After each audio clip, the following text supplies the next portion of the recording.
हमारे स्वतंत्रता संग्राम की लड़ाई में चाहे हिंदू हो, मुसलमान, सिख हो, ईसाई, सब लोगों ने इस देश की आजादी के लिए कुर्बानी देने का काम किया था।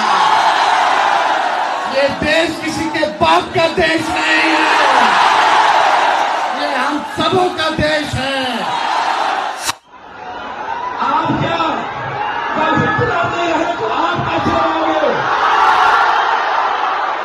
कोई नहीं बचा है इस मुल्क में, सिर्फ मोहब्बत बचेगी, इस मुल्क में सिर्फ सच्चाई बचेगा। ये साथ ही साथ जान लेना कि वक्त की जमीन कब्जा करके किसी हिंदू और मुसलमान को नहीं मिलेगा। गुजरात से आए साहब गुजराती दोस्त को जमीन, उत्तर से दक्षिण हिंदुस्तान की सरजमीन का हर एक इंच और इतिहास, हर पन्ना छीन कर इस बात की गवाही देता है हमारे स्वतंत्रता संग्राम की लड़ाई में चाहे हिंदू हो, मुसलमान, सिख हो, ईसाई, सब लोगों ने इस देश की आजादी के लिए कुर्बानी देने का काम किया था। ये देश किसी के बाप का देश नहीं है, ये हम सबों का देश है। आप सब लोग, चाहे फखरुल्लाह खान हो या भगत सिंह, सब लोगों ने शहादत दी, तब जा करके हम लोगों को जो है आजादी जो है मिला।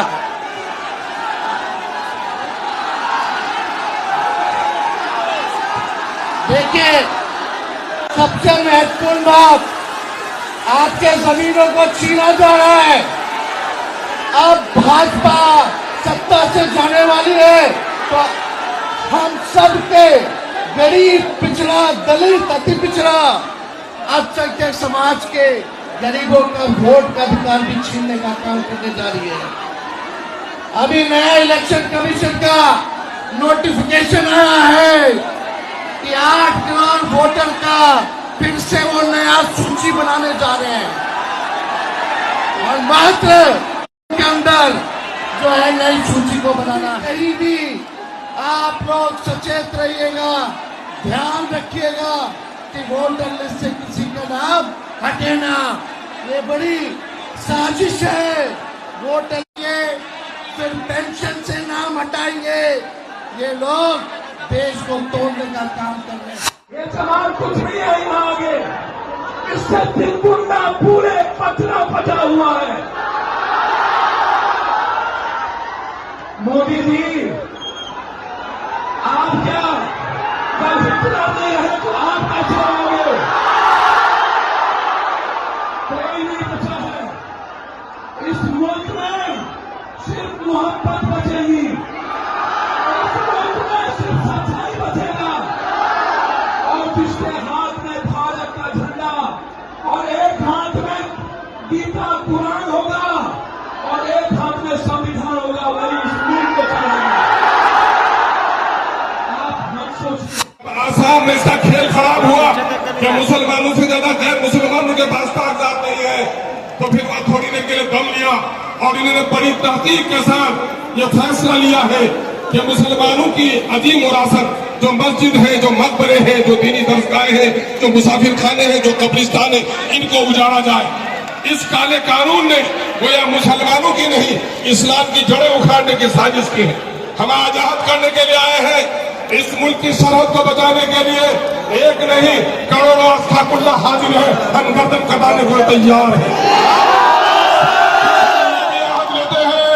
कि इस मुल्क के आईन को भी अगर किसी ने तोड़ने की कोशिश की, ऐसे जालिमों का पंजा ही नहीं बढ़ोगे, बल्कि अपनी गर्दन कराने के लिए तैयार है। ये भी आहद लेते हैं कि मछली पानी के बगैर जिंदा रह सकती है, लेकिन मुसलमान शरीयत इस्लामिया के बगैर जिंदा नहीं रह सकता। कोशिश की हम अपनी गर्दनों को कटा सकते हैं, लेकिन खुदा के घरों को उजड़ने नहीं देंगे।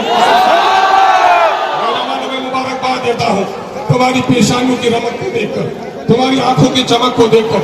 गर्द के धूप की तमाजत भी बहुत है, लेकिन तुम्हारे चेहरे में जो गम और गुस्सा है, इस बात की अलामत है कि हम और आप अपने अमीर शरीयत के हुक्म पर सिर्फ जमा ही नहीं हुए हैं, बल्कि जिस मकसद के लिए जमा हुए हैं, अगर हमारे अमीर ने हुक्म दिया कि हमें गर्दन कटाना भी वाजिब है, तो हम गर्दन कटाने के लिए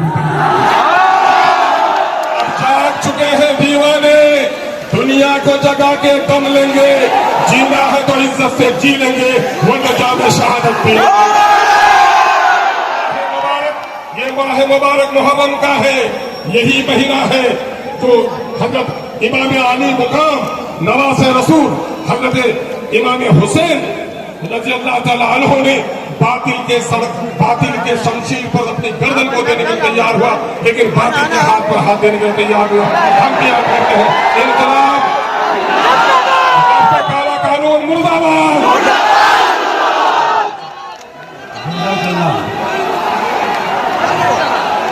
अब मैं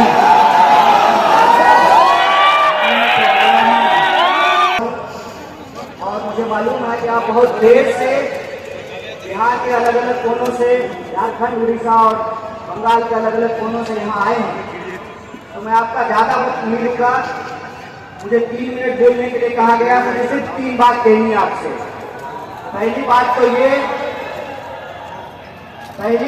ये कि काली टोपी पहनने वाली आरएसएस की फौज ने यह जो काला कानून लाया है, भारतीय राष्ट्रीय कांग्रेस की तरफ से हम इसकी मुखालफत करते हैं, हम इसका पुरजोर। और दूसरी बात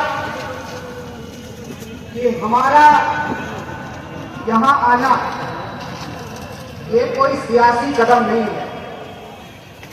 हम सिर्फ और सिर्फ उस वादे को निभाने के लिए यहाँ आए हैं जो वादा इस देश में गांधी ने मौलाना अबुल कलाम आजाद को दिया था। हम उस वादे को निभाने के लिए आए हैं। और वो वादा ये है कि गांधी कहते हैं, रघुपति राघव राजा राम, पतित पावन सीताराम, ईश्वर अल्लाह तेरो नाम, सबको सम्मति दे भगवान, हम सबकी सम्मति दे।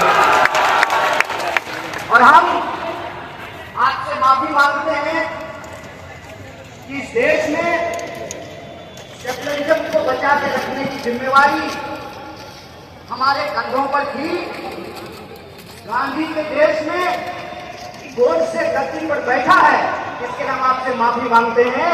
लेकिन हम आपसे वादा करते हैं कि अगर इस मुल्क में एक बार फिर से राम प्रसाद बिस्मिल और अशफाकुल्ला खान की दोस्ती कायम होगी तो हम इनको जरूर हराएंगे। और असीसी अजीमाबाद की धरती पर बिस्मिल अजीमाबादी ने कहा था, सर पड़ोसी की तमन्ना अब हमारे दिल में है, देखना है कोई कितना बाज में काफी है, चाहे इसकी जो भी कीमत चुकानी पड़े। खुले मन से पूरे देश की आवाम को कांग्रेस पार्टी की तरफ से मोहब्बत का ये पैगाम है कि सियासत में जितनी भी शिकस्त मिले मंजूर है, लेकिन सत्य के साथ समझौता नहीं करेंगे, इस देश के संविधान के साथ समझौता नहीं करेंगे। और तीसरी और आखिरी बात, ये कभी मत सोचना कि कोई लड़ाई एक कौम की लड़ाई है। ये कभी मत सोचना कि इंसाफ की लड़ाई एक धर्म को मानने वालों की लड़ाई है। ये कभी मत सोचना कि न्याय की लड़ाई एक शहरी को कायम करने की जिम्मेवारी सिर्फ रहमान के कंधे पे है, बल्कि एक शहरी को कायम करने की जिम्मेवारी राम के भी कंधे पे है। इस बात को याद रखना। इसलिए वक्त के खिलाफ यह जो साजिश रची गई है, उस संबंध में आप एक बार जान लीजिए। कहना चाहता हूं, जब 370 हटाया जा रहा था तब हमारे व्हाट्सएप पे मैसेज आता था, शाबाश मोदी जी, अब तो हम डल लेक के सामने जमीन खरीदेंगे। मेरे टोले मोहल्ले के लोगों, बताओ कितनी जमीन तुमने डल लेक के सामने खरीदी है, बता दो जरा हमको। जब CA/NRC आया तब फिर हमारे व्हाट्सएप ग्रुप पर मैसेज आया कि जो घुसपैठिए हैं उनको भगा करके उनका मकान और दुकान हमको दे दिया जाएगा। बता दो कितना मकान और दुकान तुमको मिला है। ये साजिश है, साजिश समझ लेना। ये वही साजिश है जो ये अंग्रेजों से सीखा है इन्होंने। भाई भाई को लड़ाओ और देश की संपत्ति अपने खाते में पहुंचाओ। ये साजिश आप जान लेना कि वक्त की जमीन कब्जा करके किसी हिंदू और मुसलमान को नहीं मिलेगा। गुजरात से आलिम साहब गुजराती दोस्त को जमीन अगर किसी को लगता है कि ये जमीन कब्जा करके आपको मिलेगा तो एक बार बता दीजिए, जब देश के आदिवासी अपने जल जंगल जमीन के लिए लड़ रहे हैं तब देश की महामहिम आदिवासी हैं। जब दलितों के खिलाफ एक बड़ा साजिश रचा गया, SC/ST कानून को खत्म करने की साजिश की गई, तब देश के महामहिम एक दलित थे। और आज जब यह कहा जा रहा है कि वक्त को खत्म करना जरूरी है क्योंकि गरीब मुसलमानों को जमीन मिलेगी, तो याद रखना ये वो सियासत है, ये वो सरकार है जो आपको आपके छत पर नमाज पढ़ने नहीं दे रहा, आपको जमीन देगा। अरे इनका तो बस एक ही कहना है, राम नाम जपना, ये तो समझ जाइए। इसीलिए यहाँ जो लोग खड़े हैं मैं उनको बताने समझाने के लिए नहीं आया हूँ। मेरी आवाज जहाँ तक पहुँच रही है मैं बिहार के आवाम को और देश को ये बताने आया हूँ, दूसरे के तकलीफ में हंसने की संस्कृति भारतीय होने की संस्कृति नहीं है, ये भारत का इतिहास नहीं है। भारत की संस्कृति ये है कि हम अपने धर्म की इज्जत करते हैं और दूसरे के धर्म का भी सम्मान करते हैं। ये भारतीय होने का मतलब होता है। भारतीय होने का मतलब ये होता है कि हम अपने घर में सुख चैन से रहें, तुम अपने घर में सुख चैन से रहो। जो दूसरे के इबादत खानों पर, दूसरे की जगहों पर झंडा गाड़ते हैं उनके पास ईमान नहीं बेईमानी है, इस बात को याद रखिएगा। इसीलिए जब आज RSS कह रही है कि संविधान से, प्रस्तावना से समाजवाद और धर्मनिरपेक्षता निकाली जाएगी, इसका मतलब यह है कि आज एक शब्द निकाला जा रहा है, कल को पूरी किताब बदली जाएगी। इसीलिए देश के नागरिकों, चाहे आप हिंदू हो या मुसलमान, चाहे आप दलित हो या ब्राह्मण, चाहे आप अगड़ा हो या पिछड़ा, चाहे आप टोपी लगाने वाले हो या तिलक लगाने वाले हो, याद रखना ये ऊंच नीच को मानने वाले लोग हैं, इनको आपने गद्दी पर बिठाया है, ये आपसे आपका समानता का अधिकार छीनेंगे, आदिवासियों से जमीन का अधिकार छीनेंगे, पिछड़ों से भागीदारी का अधिकार छीनेंगे और मुसलमानों को इस देश में नागरिक होने का अधिकार छीनेंगे। ये लड़ाई एक कौम की लड़ाई नहीं है, पूरे हिंदुस्तान को बचाने की लड़ाई है और इस लड़ाई में हम सब एकजुट हैं। एक है कि नहीं है?